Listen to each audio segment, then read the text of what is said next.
성경 창세기 1장 1절이 되겠습니다. 아마 오늘 1장 1절 한번 넘어갈 것 같습니다. 다 같이 읽겠습니다. 시작. 태초에 하나님이 천지를 창조하시니라. 아멘. 인류 역사가 진행되는 동안에 계속되는 한 가지 논쟁이 있습니다. 지금도 그 논쟁은 어딘가에서 계속되고 있을 것이라고 생각됩니다. 혹시 무엇인지 짐작할 수 있겠습니까? 우주의 기원에 관한 것입니다. 우주는 도대체 어디서 온 것이냐 하는 것입니다. 왜 이것을 사람들이 그토록 알라고 하고 이것을 규명하는 것이 왜 그렇게 중요한 것인가 하는 것입니다. 지난주에도 말씀을 드렸지만 우주의 기원론은 인간의 정체성과 관계가 되었기 때문에 그렇습니다. 인간이 어디서 왔냐는 것입니다. 많은 사람들은 진화되었다고 믿습니다. 우주와 인간은 진화되었다 그렇게 믿습니다. 여러분, 진화론을 믿으면 어떤 결과에 봉착하게 될까요? 만약 인간이 진화되었다면 인간은 그렇게 큰 목적을 가진 존재가 아니라고 제가 지난주에 말씀드렸습니다. 왜냐하면 잠깐 이 땅에서 이런 일 저런 일을 하다가 소멸되어 버릴 것이기 때문에 그렇습니다. 만일 인간이 진화되었다면 절대자인 신을 두려워하며 죄를 피할 필요가 없습니다. 여러분, 왜 자꾸 오늘 인간들이 진화론을 주장하는가에 대한 본질을 잘 이해하는 것이 필요합니다. 신을 부정하기 때문에 그런 것도 있습니다. 왜 절대자가 있다. 절대자가 자꾸 우리를 노려본다. 절대자가 자꾸 우리 삶의 기준을 정한다. 그러면 불편하거든요. 그래서 없애버리자는 것입니다. 만일 인간이 진화되었다면 절대자인 신을 사랑하고 숭배할 필요도 없습니다. 그런데 현재까지 많은 영향을 끼친 진화론도 양심 있는 과학자들에 의해서 설 자리를 점점 잃어가고 있습니다. 비그리스도인들, 그 가운데 비양심적 과학자들도 진화론의 허구를 알고 있습니다. 이 진화론은 도저히 과학적으로 논리가 없다는 것을 알고 있습니다. 왜 그들이 그런 포기하지 않는 것이죠? 진화론이 잘못된 것을 과학적으로 알면서도 왜 포기하지 않는 것입니까? 그것을 포기하면 딱 하나밖에 남지 않아요. 뭐죠? 창조론을 선택하는 것밖에 없습니다. 그러면 하나님을 인정해야 되는 것입니다. 그것이 싫은 것입니다. 진화론이 아니면 인류의 기원은 창조론 하나밖에 없는데, 그렇다면 지적 존재 하나님이 창조했다는 것을 인정해야 되는데 그것을 하기 싫은 것입니다. 그러므로 오늘날의 진화론은 과학의 문제가 아니라 종교의 문제로 바뀌어져 버렸습니다. 오늘날의 진화론은 이제 과학의 문제가 아닙니다. 종교의 문제입니다. 하지만 하나님을 인정할 것이냐 인정하지 않을 것이냐 하는 자리에 도달해 있습니다. 최근에 가장 주목을 받는 것이 빅뱅 이론입니다. 여러분이 잘 알듯이 빅뱅 이론이 이제 우주의 기원론을 설명하는 이론으로 등장했습니다. 우주는 한순간에 거대한 폭발에 의해서 만들어졌다는 가설입니다. 뭐라고요? 가설입니다. 이 빅뱅 이론이 그러면 우주의 창조 기원을 정확하게 설명할 수 있는가 하는 것입니다. 정답은 불가능합니다. 과학자들이 그런 이론을 만들어낸 것은 대단한 발견이 아닐 수 없습니다. 그러나 그 이론에는 문제가 있습니다. 어떤 문제가 있습니까? 빅뱅 이론은 제1현상까지는 설명이 되지만 그 현상의 원인을 설명할 수가 없습니다. 다시 말하면 우주가 폭발되어 만들어진 첫 상태는 설명을 할 수 있지만 폭발을 만들어낸 물질과 그 원인은 어디서 왔는지 규명해내지 못하고 있습니다. 그러면 우주와 그 안에 살고 있는 인간은 어디서 온 것일까 하는 것입니다.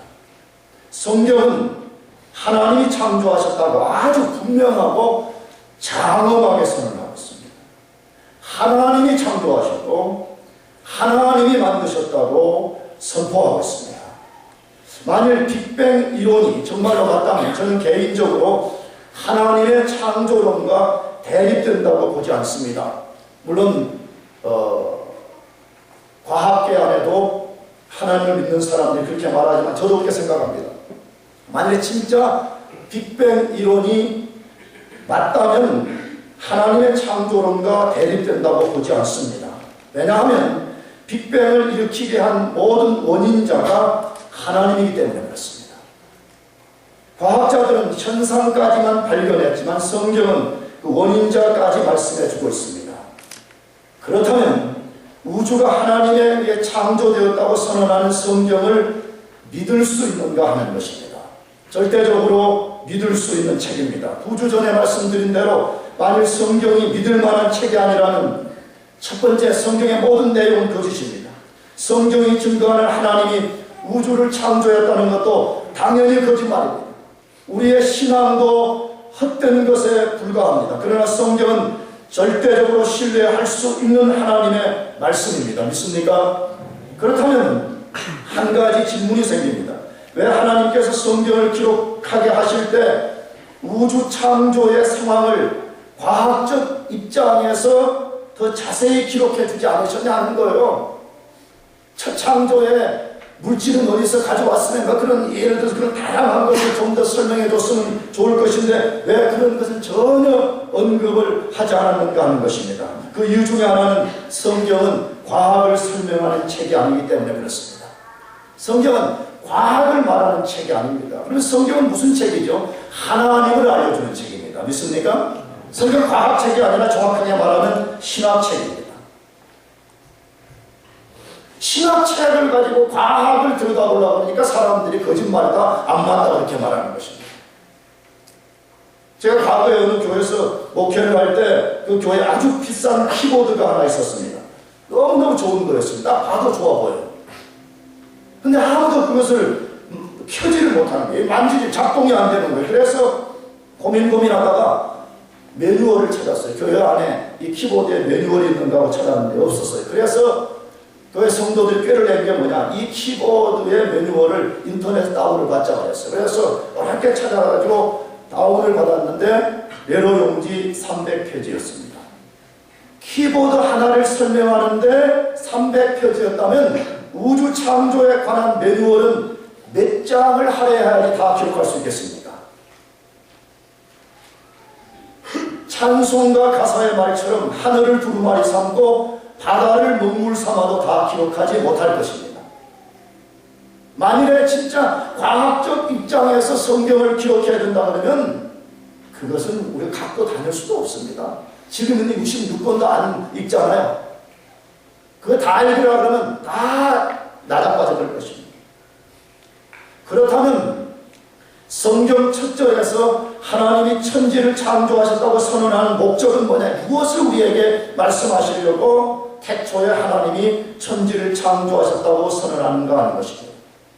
성경 전체를 보면 여러 가지 목적이 있음을 알 수 있습니다. 그 중에 가장 중요한 메시지는 만물을 창조하신 하나님이 어떤 분인가를 알려주는 데 있습니다. 도대체 그분이 어떤 분이시기에 천지를 창조할 수 있냐는 거예요. 아니 도대체 그분이 어떤 분이길래 천지 만물을 창조할 수 있냐는 것입니다. 시편 19편 1절은 선포합니다. 하늘이 하나님의 영광을 선포하고 궁창이 그 손으로 하신 일을 나타내는도다. 하나님이 천지 창조를 하셨고 그것을 성경에 기록하신 목적 중에 하나가 뭐라고요? 다시 하늘이 하나님의 영광을 뭐하고 선포하고 하나님의 그분의 영광이 얼마나 큰가를 선포하는 역할을 한다는 거예요. 궁창이 그 손으로 하신 일을 나타낸다. 우주가 광대한데 그 우주를 통해서 하나님이 도대체 어떤 분인가 이것을 나타내는 일을 한다고 말합니다. 로마서 1장 20절과 같은 원리를 소개합니다. 읽어보겠습니다. 시작. 창세로부터 그의 보이지 아니하는 것들 곧 그의 영원하신 능력과 신성이 그 만드신 만물에 분명히 보여 알게 되나니 그러므로 저희가 핑계치 못할지니라. 이 우주 안에 이 만물 안에 하나님의 영원하신 능력과 신성을 분명히 보여 알게 만들어줬다 그렇게 말씀하고 있습니다. 여러분 우리가 뉴욕 같은 데 놀러 가게 되면 놀라는 게 그거 아니에요. 그 맨하탄에 그 마천루를 이루는 그 수, 그 100층 뭐 거의 200층에 가까운 그런 빌딩을 볼 때 여러분 무슨 생각이에요? 나는 처음 뉴욕을 방문했을 때 정말 와, 이런 생각이 속으로 들었어요. 왜냐하면 거의 100년 전에 오늘날 같은 건축학이 발달되지 않은 시대에 어떻게 인간들이 100층 이상의 건물을 지을 수 있었을까? 그것을 보면서 도대체 이것을 만든 사람의 능력은 얼마나 큰 것이냐, 이것을 디자인한 사람들의 지혜는 얼마나 큰 것인가 하는 것을 생각하게 되었습니다. 성경도 우리에게 동일한 도전을 하고 있습니다. 우주를 창조하신 하나님이 어떤 분인가를 묵상해 보라는 것입니다. 그분이 어떤 분이시기에 그런 일을 하실 수 있는가를 깊이 생각해 보라는 것입니다. 할렐루야. 난 절대 예수 믿으면 그냥 맹목적으로 예수 믿으면 유물론적 복을 받는, 나는 그게 복음이 아니라고 믿는 사람입니다. 진정한 복음은 하나님 그분을 묵상하는 데 있습니다. 진정한 복음을 이해하는 것은 하나님 그분이 어떤 분인지를 알게 되는 데 있습니다. 그렇다면 우주를 창조하신 하나님은 어떤 분이십니까? 오늘 본문에 세 가지를 소개합니다. 첫째로는 그분은 영원히 살아계신 분이라고 소개합니다. 그분은 영원히 살아계신 하나님이라고 소개합니다. 1장 1절에 태초에 하나님이 천지를 창조하시니라. 태초에 하나님이 천지를 창조하시니라. 만물은 영원히 존재해 오던 것이 아니라 하나님께서 창조한 순간부터 생겨났다고 선언합니다. 이 선언 속에는 한 가지 전제를 가지고 있습니다. 무엇이죠? 만물을 창조하신 하나님은 창조 이전부터 존재하셨다는 것입니다. 영원히 존재했다는 것입니다. 영원히 존재했다는 것입니다. 영원이라는 것은 시작도 끝도 없는 것을 말합니다. 하나님은 시작도 끝도 없는 영원한 분이십니다. 그래서 시편 90편 1절 2절도 그렇게 선포합니다. 같이 읽어보겠습니다. 시작. 주여, 주는 대대에 우리의 거처가 되셨나이다. 산이 생기기 전, 땅과 세계도 주께서 조성하시기 전, 곧 영원부터 영원까지 주는 하나님이십니다. 영원부터 영원까지 시작도 없고 끝도 없는 영원한 세계의 하나님이여 주인이라 라고 말씀하고 있습니다. 우리는 이 개념을 쉽게 이해하기 어렵습니다. 왜 그렇죠? 우리는 시간의 세계 속에 살고 있기 때문입니다. 우리는 시간의 세계에 살고 있기 때문에 영원이라는 개념을 쉽게 이해할 수가 없습니다. 이것을 조금이라도 이해하려면 성경에 근거한 철학적 사고가 필요합니다. 잘 들어야 돼요. 신앙생활을 잘하려면 첫째 성경에 발을 딛어야 돼요. 그 다음에 그 성경에 발을 딛고 거기에 근거한 철학적 사고가 필요한 것이에요. 그걸 묵상이라는 말로 해도 틀리지 않을 것이에요. 성경에 그걸 요구해요. 성경에 발을 딛고 철학적 사유를 갖게 될 때에 하나님의 놀라운 세계를 조금이나마 이해할 수 있다고 이렇게 말하는 거예요. 유명한 기독교 변증가였던 C.S. 루이스는 영혼과 시간의 개념을 이렇게 표현했습니다. 현재 우리가 예배하는 이 공간 전체가 영원한 세계라면 이 공간에 볼펜으로 2cm 정도의 금을 딱 그어놓은 요게 우리가 사는 시간의 세계라 그렇게 표현했습니다. 정말 잘한 것 같습니다. 여러분 2cm밖에 안 되는 이게 우리가 사는 역사와 시간의 세계입니다. 근데 여기 안에 살고 있는 우리가 이것을 넘어서는 영혼의 세계를 이해한다는 것은 쉬운 것이 아닙니다. 우리는 하나님이 영원하다는 개념을 다 이해할 수는 없지만 그 하나님을 절대적으로 필요로 합니다. 그 하나님이 절대 필요합니다. 왜 그런 것이죠? 유한한 시간 속에 살고 있는 인간이 언젠가 시간의 끝 지점에서 영혼의 세계 속으로 들어가야 되는데 거기에 하나님이 계시기 때문에 그렇습니다. 다시 말하면 반드시 그 하나님을 만나야 되기 때문에 그렇습니다. 한 사람도 그 하나님을 피하여 갈 수 없기 때문에 그렇습니다. 지금도 그렇지만 그때에 모두가 필연적으로 그 하나님을 만나야 됩니다. 여러분 그렇다면 그 하나님이 여러분에게 어떤 하나님이 되어야 되겠어요? 그분이 여러분의 주이시며 세이비어가 되어야 되겠습니까? 아니면 그분에는 여러분 진노를 퍼부으시는 심판의 하나님이 되어야 되겠습니까? 우리가 결단해야 되는 것입니다. 모든 인생은 시간이 끝나면 반드시 영원이라는 문을 통해서 영원의 세계 속에 들어가는데 그 시간이 끝나는 지점 거기에 하나님이 계시기 때문에 그렇습니다. 우리가 하나님을 절대적으로 필요로 하는 또 다른 이유는 인간의 유한성을 벗어나는 유일한 길이 영원한 하나님을 덧입을 때만 가능하기 때문입니다. 그분 안에 있을 때만이 영원히 살 수 있기 때문에 그렇습니다. 여러분 잘 생각해, 좀 어려운 이야기 같지만 잘 생각해 보세요. 잘 생각해보면 절대 틀린 말이 아니에요. 유한한 존재가 영원한 세계를 살라는 영원함을 갖고 계신 그분 안에 있을 때만이 우리가 그 영혼을 소유할 수 있는 것입니다. 믿습니까?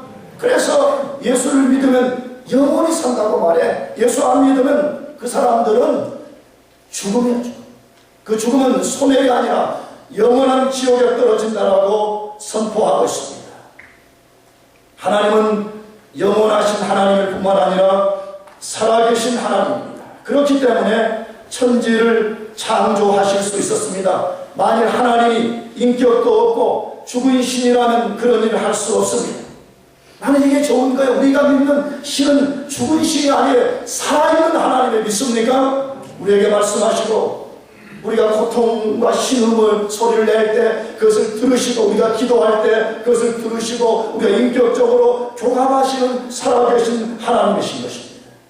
디모데전서 6장 16절을 선포합니다. 같이 읽어보겠습니다. 오직 그에게만 죽지 아니함이 있고 가까이 가지 못할 빛에 거하시고 아무 사람도 보지 못하였고 또 볼 수 없는 자신이 그에게 존귀와 영원한 능력을 돌릴 자가 오직 그에게만 뭐가 있어요?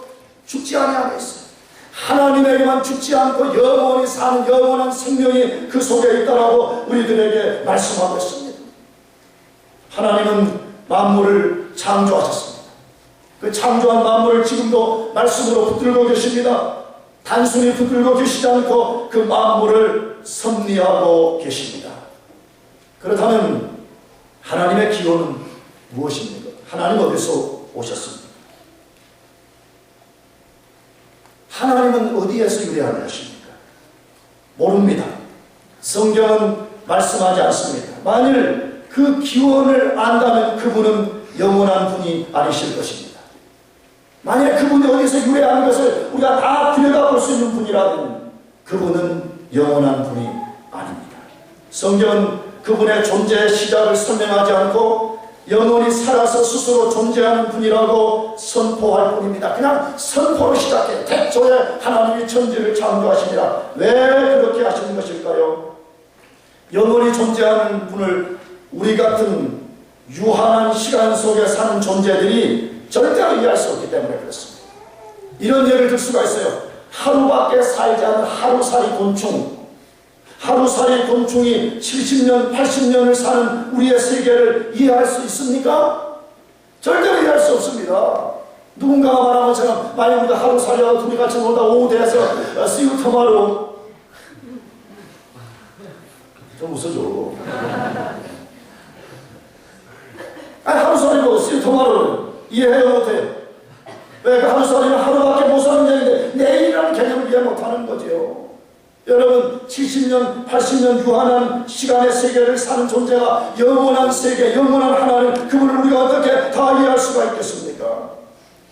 하나님의 존재의 근원을 설명치 않고 선포하는 또 다른 이유는 그분을 믿고 경배하라는 것입니다.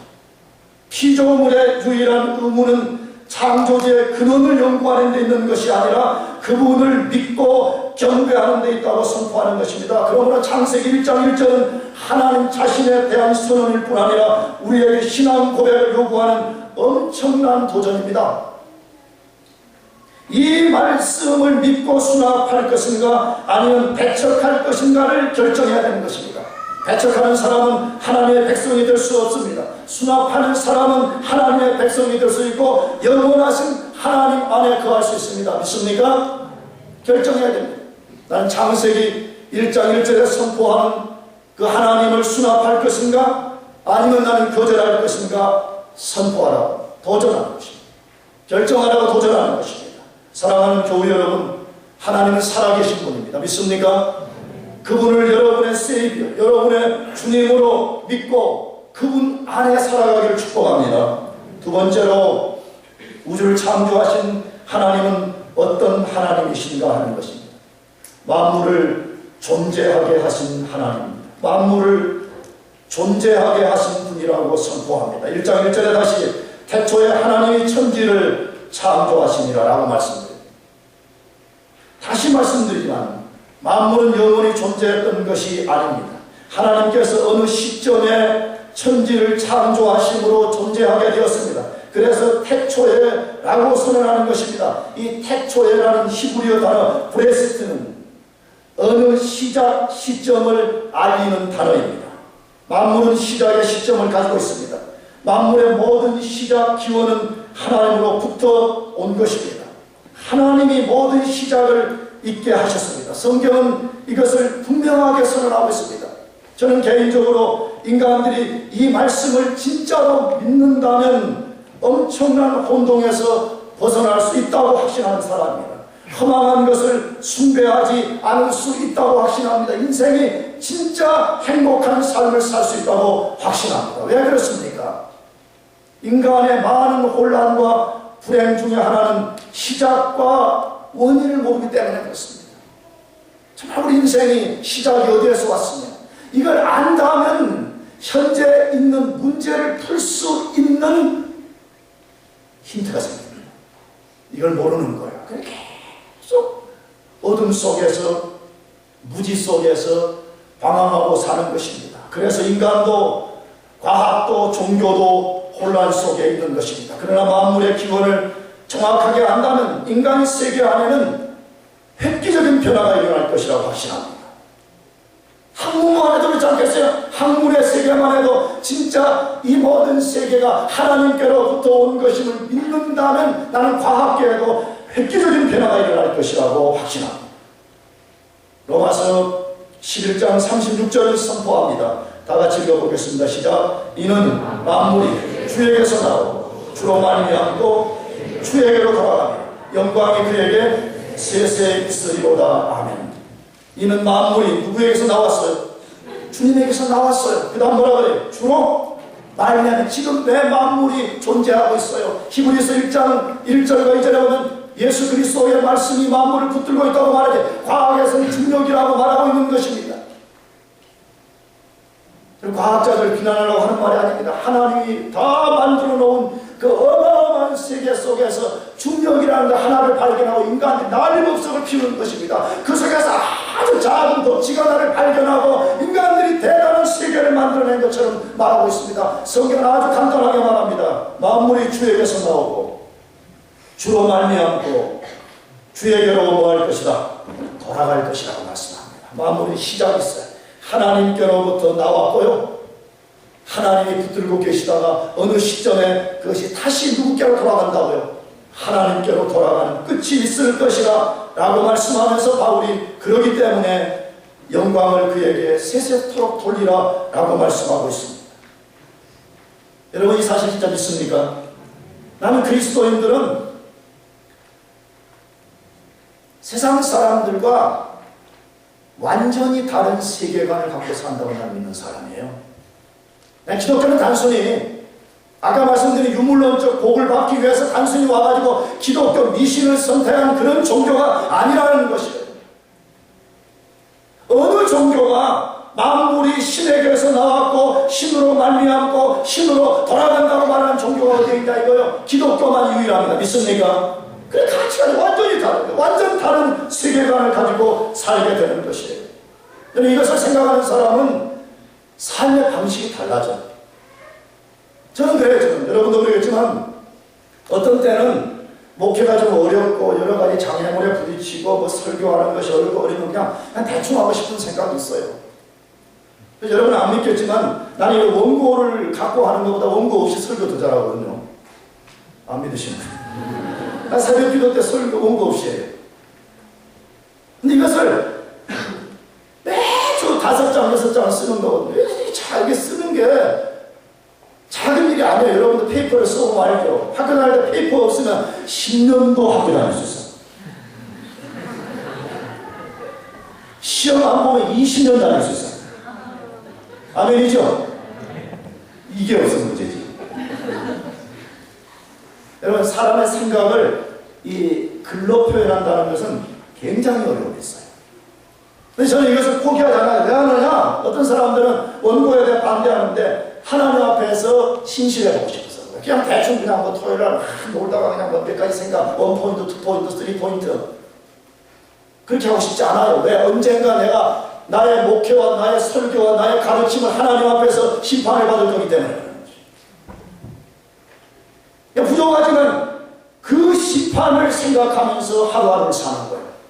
그 심판을 생각하고 한 주의 설교를 준비하고 있는 것이에요. 만물이 주에게서 나오고 주로 말미암고 주에게로 돌아간다는 것을 믿는 사람은 공부하는 자세가 달라져. 할렐루야. 왜? 언제나 우리가 공부하는 것을 심판 주신 하나님 앞에가 보고 드려야 되기 때문에 장목사야 왜 이렇게 다시 시들시들하냐? 왜 D라인이냐? 뭔 말인지 아시죠? 그렇다면 하나님은 어떻게 만물을 존재하게 하셨을까요?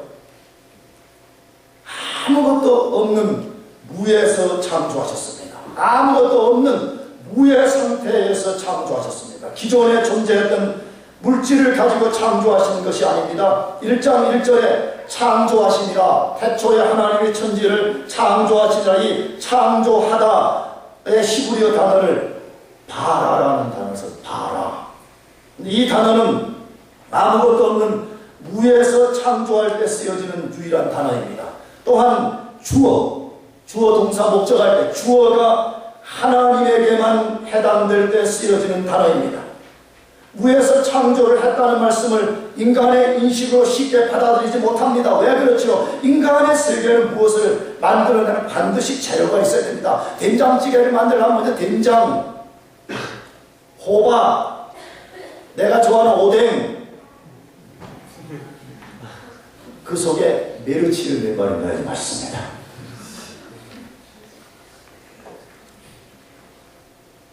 뭘 또 고민해. 또 혜수하고 둘이는 메르치 말고 다른 거 뭐 그런 생각할까? 그건 지금 고민하는 문제가 아니야. 된장찌개 하나를 만들어도 인간은 재료가 있어야 그것을 변형을 시킵니다. 재료를 변형시킬 수는 있지만 재료가 없는 상태에서 인간은 어떤 것도 만들어낼 수 없습니다. 잘 들어요. 조금 어려운 이야기 하나. 물리학에 양자 물리학이라는 것이 있는데 나도 깊이 잘 모릅니다. 양자 물리학을 다루는 학자들 중에서는 아원자라는 입자가 있어요. 아원자. 근데 이 아원자는 입자는 진공 상태에 두면 무엇인가 생겨날 수 있다고 주장합니다. 그러므로 그 사람들이 뭐라고 말하느냐? 이 세계는 하나님에 대한 창조가 아니라 오랜 시간을 걸쳐서 그것들이 진화와 폭발을 통해서 만들어졌다고 주장합니다. 그러나 아원자는 가상의 입자이고 이론적 실체에 불과한 것이, 다시 말하면 실제는 그런 입자가 존재하지 않는다는 것입니다. 저는 개인적으로 아원자 입자가 진공 상태에서 실제로 뭔가를 만들어낼 수 있다고 한다면, 그래서 설령 우리가 동의한다고 할지라도 지금 같은 완벽한 질서를 가진 우주를 만들어낼 수 없다고 절대적으로 확신합니다. 이거 뒤에서 다루겠지만 절대 우주는 그렇게 만들어질 수 있는 것이 아닙니다. 만물을 하나님께서 창조하셨습니다. 믿습니까? 만물을 하나님이 창조하셨습니다. 아무것도 없는 상태에서 만물을 존재하게 하셨습니다. 그렇기 때문에 그분이 하나님인 것입니다. 만약 하나님이 만물을 무에서 창조하지 않고 누군가가 만들어 놓은 물질을 빌려와서 만들었다면 그분은 신이 아닙니다. 그분은 신이 아니에요. 우리가 하나님을 절대적으로 신뢰하고 의지할 수 있는 것은 그분이 무에서 만물을 창조하신 분이기 때문입니다.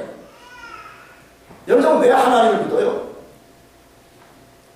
그냥 누가 믿으라니까 그렇게 맹목적으로 믿는 것은 파워가 없습니다.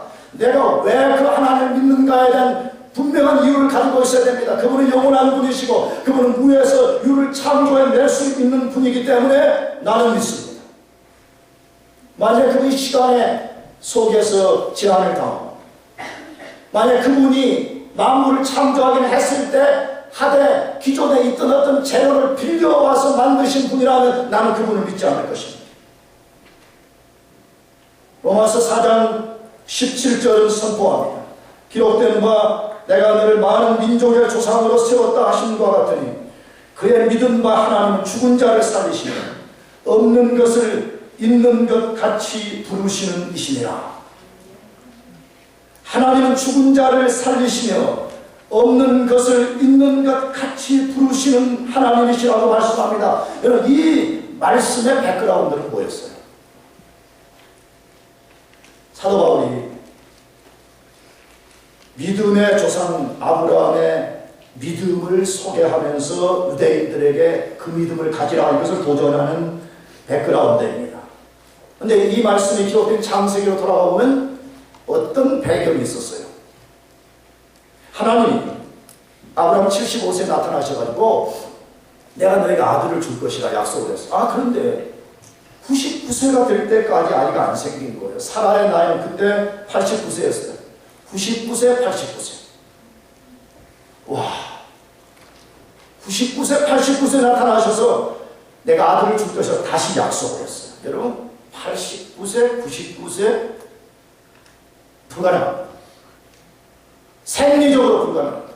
신체의 나이상 도저히 아이를 가질 수 없으니, 다시 말하면 그 속에 새로운 생명을 일으킬 수 있는 모든 것이 죽어버렸고 모든 것이 사라져버린 나이였습니다. 그러나 아브라함은 자신을 바라보지 않았습니다. 자신 속에 없는 것을 바라본 것이 아니라 없는 것을 있게 하시는 하나님을 바라보았습니다. 그 결과가 뭐였죠? 없는 것이 있는 결과가 바로 이삭입니다. 하나님은 없는 것에서 있게 만드시는 전능한 능력을 갖고 계십니다. 하나님에게 이걸 지금 말씀하는 거예요. 여러분, 우리 삶에도 없는 것 투성입니다. 돈 없어요. 백 없어요. 세상에 명예 없어요. 없는 것 투성이에요. 없는 것 때문에, 결핍 때문에 징징거리고 고통하고 있잖아요, 우리가. 하나님에게 도전하는 거예요. 뭐라고? 너희가 아브라함과 같은 믿음을 가지라는 거예요. 하나님이 없는 데에서 있게 만드시는 전능한 하나님이라는 것을 믿으라는 거예요. 할렐루야. 여러분, 정말로 그것을 믿을 수 있냐는 거예요. 여러분, 자꾸 아무것도 없는 우리를 자꾸 들여다보면 안 됩니다. 신앙생활이라는 것은. 우리는 아예 없는 존재라니까. 적신으로 왔다. 우리 대체 성경에 적신으로 왔다, 적신으로 왔다. 다시 말하면 태어날 때부터 다이퍼라도 하나 차고 온 것이 아니라 우리는 네이키드. 맨몸으로 온 존재들이 맨몸으로. 인생 자체가 맨몸으로서 아무것도 없는 존재들이야, 우리가. 근데 하나님이 은혜를 베풀어 주셨어. 그 놀라운 것들이 있게 만들어 주시는 일 때문에 우리가 여기까지 온 것입니다. 여러분, 그렇다면 앞으로 여러분 인생 속에서도 없는 것 투성일 수 있습니다. 그 없는 것 속에서 무엇을 바라봐야 돼요? 있게 하시는 하나님을 바라봐야 돼요. 특별히 나그네 인생을 사는 이민자들, 나그네 인생을 사는 유학지에 와서 우리가 바라봐야 되는 것은 없는 우리 자신을 바라보면 절망에 빠집니다. 없는 것을 있게 하시는 하나님을 바라봐야 됩니다. 믿습니까? 하나님은 그렇게 하실 수가 있습니다. 하나님은 그렇게 하실 수가 있는 분입니다. 그 하나님을 바라보고 나아가시길 바랍니다. 마지막 세 번째로 우주를 창조하신 그 하나님은 어떤 하나님이신가 하는 것입니다. 전능한 능력을 가지신 하나님, 전능한 능력을 가지신 분입니다. 1장 1절에 태초에 하나님이 천지를 창조하시니라. 태초에 하나님이 천지를 창조하시니라. 이 말씀 속에 하나님이 어떻게 아무것도 없는 상태에서 만물을 창조하실 수 있었는지를 소개하고 있습니다. 그 이유는 하나님이 전능하시기 때문입니다. 하나님 모든 것을 능히 하실 수 있는 분이기 때문에 그렇습니다. 전능이라는 영어 단어는 omnipotent. 이 단어 여러분이 알듯이 모든이라는 옴니와 행할 수 있는 혹은 능력을 가지고 있는 이라는 포텐트가 합성된 단어입니다. 그러므로 전능한 하나님이라는 단어는 모든 것을 할 수 있는 모든 능력을 가지신 하나님이라는 뜻입니다. 창세기 1장 1절에서도 하나님을 그렇게 소개하고 있습니다. 성경 안에는 하나님을 소개하는 이름, 하나님의 이름이 여러 개로 소개되어 있습니다. 여러분이 알고 있는 여호와라는 이름이 있습니다. 제호와, 여호와라는 이름이 있습니다. 이 이름은 창세기 2장 4절에서부터 쓰여졌습니다. 이 이름은 언약과 관계된 이름으로서 스스로 존재하는 분이라는 뜻을 갖고 있습니다. 그런데 1장 1절에서는 제호와 여호와가 아니고 엘로힘으로 소개되어 있습니다. 히브리어 엘의 뜻은 영어로 mighty, strong, 강한 자, 그런 뜻을 갖고 있습니다. 힘은 복수명사로서 가, 그런 의미를 담고 있습니다. 복수명사라는 것에 주목해야 됩니다. 여러분, 이 단어를 통해서 하나님의 무엇을 소개하려고 지금 1장에 썼어요. 하나님은 전능하실 뿐만 아니라 동시에 그분은 삼위일체 하나님으로 존재하는 것을 암시하고 있는 것입니다. 하나님은 전능하시기 때문에 능치 못한 일이 없는 분이십니다. 여러분, 그것을 믿습니까? 참 하나님에게는 능치 못한 일, 나는 그것이 좋습니다. 성도들 오해할 수도 없어요. 하나님이 능치 못하심이 없다는 게 우리가 원하는 게 다 되는 것입니까? 그렇지 않아요. 물론 우리가 원하는 게 다 해줄 수 있지만 다 해주지 않아요. 그걸 잘 이해해야 돼요. 왜? 내가 언젠가 말씀드린 여러분이 만약에 여러분 아버지, 여러분 어머니 보고 총 한 자루 사주세요. 왜? 사람 싸주시게. 싸주시게라. 사람을 뭐하게? 쏘아 죽이기 위해서 내가 필요합니다. 그럼 정신 제대로 박힌 부모 같은 총을 사주겠어, 안 사주겠어? 사줘, 안 사줘? 성규야. 그래, 가서 막 쏘아 죽여라.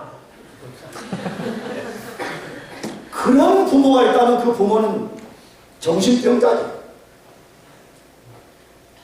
하나님이 우리를 너무 잘 아시기 때문에 우리의 모든 애쓰기를 다 들어주지 않습니다. 그러나 다 들어주지 않지만 하나님의 전능하심으로 우리를 변화시키는 거예요. 이런 것이 없어도 그걸 극복할 수 있고, 이런 것이 없어도 여전히 나는 여호와로 인하여 즐거워하는 삶을 살게 만들어주시는 거예요. 그게 하나님의 전능하심이에요. 시편 33편 6절은 선포합니다. 여호와의 말씀으로 하늘이 지음이 되었으며 그 만상이 그 입 기운으로 이루었도다. 여호와의 말씀이 하늘이 지음이 되었으며 만상이 그 입 기운으로 이루었다라고 말씀합니다.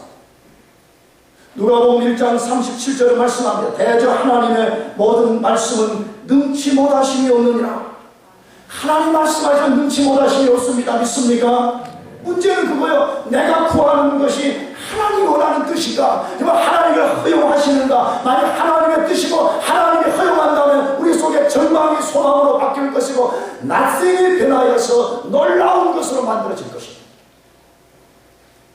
그러므로 그리스도인들의 기도의 중요한 원리는요, 주십시오, 주십시오가 아니에요. 하나님, 내가 이거 구하고 있는데 이 하나님의 뜻에 합당한 것입니다. 하나님, 당신의 뜻이 무엇입니까? 이것을 묻는 거죠.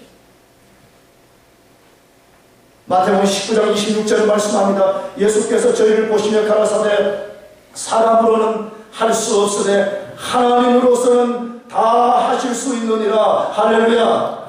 하나님은 다 하실 수 있는 진짜.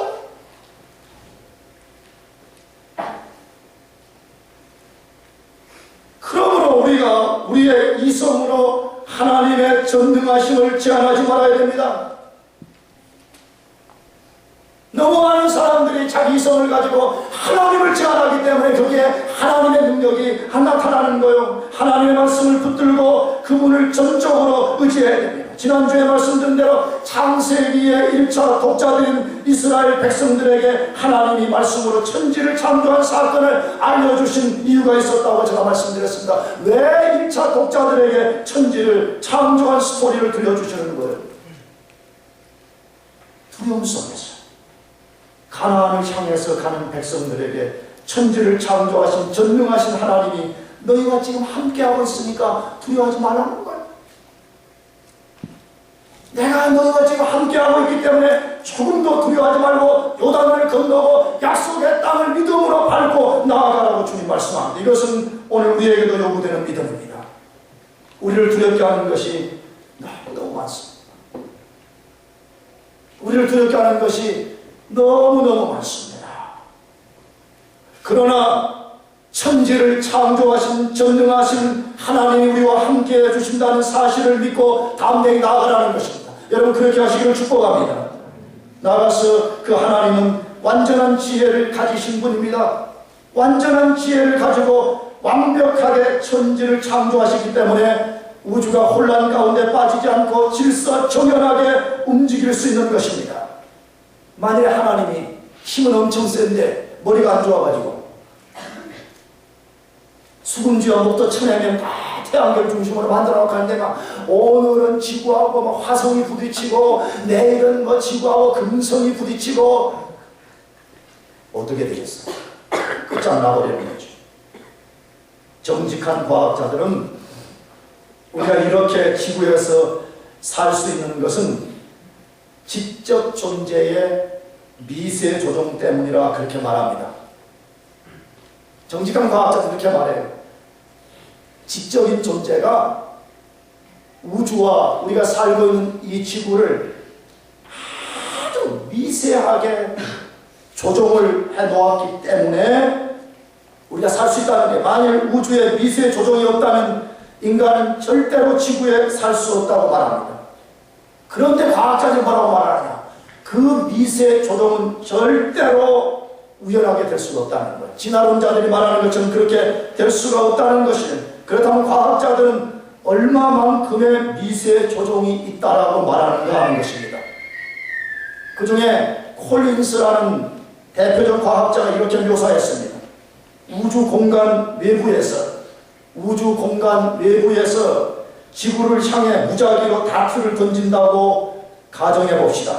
그것은 지름이 10의 24승분의 1인치 관역을 정확하게 맞추는 것과 같습니다. 놀라야 된다니까. 이 10의 24승분의 1인치 관역을 정확하게 맞추는 것과 같은 미세 조종이라는 것. 그렇다면 그것은 얼마만큼이냐? 왜 우리는 자꾸 몇 승 그러면 잘 몰라. 그래서 과학자들도 쉽게 표현해요. 할렐루야.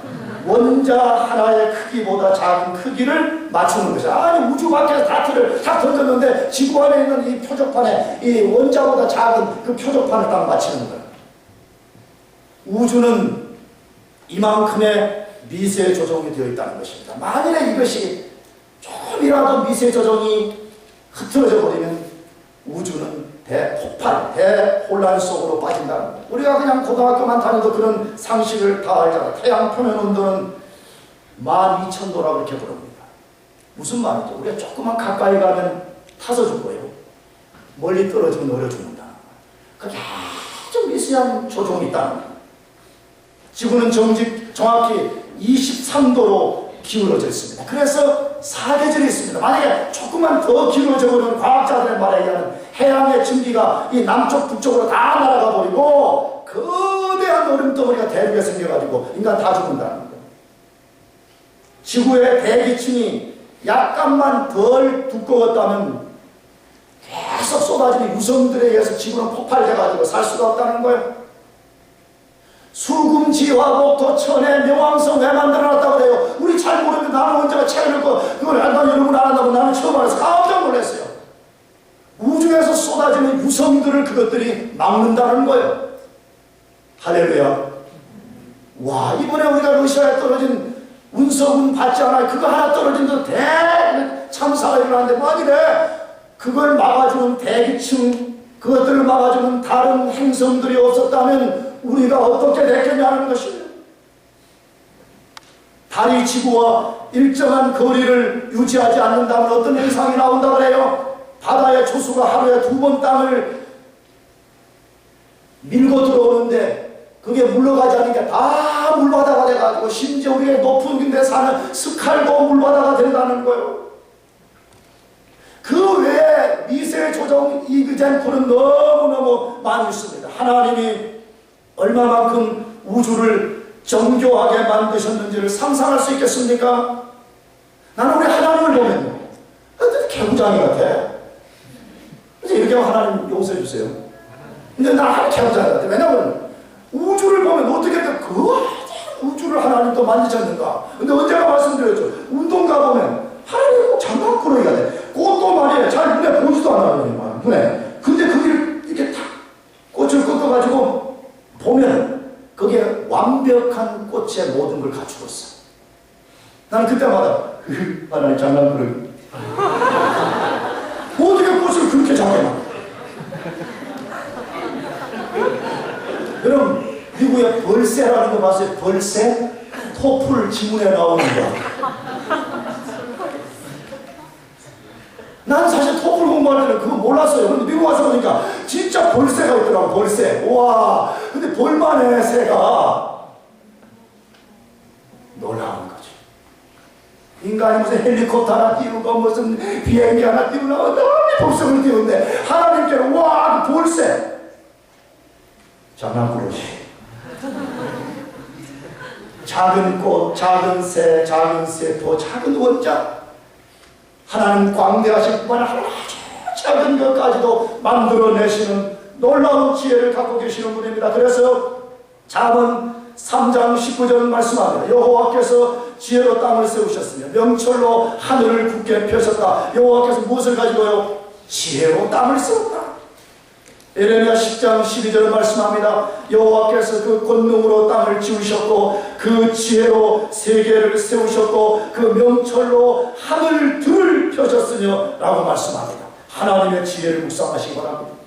예수 믿는 것은 그런 것입니다. 예수 믿는 우리 필요가 있어서 하나님 이것을 도와주십시오 라고 고백하는 것도 있지만 더 크게는 하나님의 지혜를 묵상하는 것입니다. 하나님 그분이 어떤 분이신가? 그분의 지혜를 묵상하는 것입니다. 왜 잠언 4장 7절은 말씀합니다. 지혜가 죄인이 지혜를 얻으나 물은 너의 얻은 것을 가져 명철을 얻을지니라. 지혜가 뭐라고요? 지혜가 죄인이라고 말씀합니다. 지혜가 죄인이기 때문에 지혜를 묵상해야 되는 것입니다. 끝도 없이 광대한 하나님의 지혜를 묵상하십시오. 그것을 얻어야 됩니다. 하나님의 지혜를 얻어야만이 명철, 언더스탠딩하는 능력이 생겨서 성경의 말씀이 깨달아지고요. 성경을 통해서 말씀하는 하나님을 알게 되고요. 하나님이 말씀하는 영적 세계를 알게 되는 역사가 일어나게 되는 것입니다. 그렇다면 어떻게 우리가 그 하나님의 지혜를 얻을 수 있습니까? 잠언서 9장 10절은 말씀합니다. 다 같이 마지막으로 읽어보겠습니다. 시작. 여호와를 경외하는 것이 지혜의 근본이요 거룩하신 자를 아는 것이 명철이다. 우리가 어떻게 그분의 지혜를 손에 넣을 수가 있습니까? 여호와를 경외하는 것이 지혜의 근본이요 거룩하신 자를 아는 것이 명철이라고 말씀합니다. 여기 여호와를 경외한다는 말이 무슨 뜻이죠? 하나님을 두려워하고 사랑하는 것입니다. 하나님을 두려움으로 사랑하는 것을 경외라 그렇게 말합니다. 여러분 하나님을 두려움으로 사랑하시길 바랍니다. 세상에 어떤 유혹이 와도요, 여러분을 둘러친 삶의 상황이 어떠해도 하나님 그분만을 두려움으로 살아가는 것이에요. 그런 사람은 하나님으로부터 지혜를 얻게 된다고 약속했습니다. 거룩하신 하나님을 아는데 힘을 쓰라고 말합니다. 왜냐 그런 사람은 하나님의 지혜를 갖게 될 것이기 때문입니다. 사랑하는 교회 여러분, 태초에 하나님이 천지를 창조하신 것을 믿으시기를 바랍니다. 그 사실을 여러분의 신앙으로서 담대하게 고백하고 나아가시길 바랍니다. 그러면 영원하신 하나님, 없는 것을 있게 하시는 전능하신 하나님 안에 살게 되는 복을 누리게 될 것입니다. 기도하겠습니다.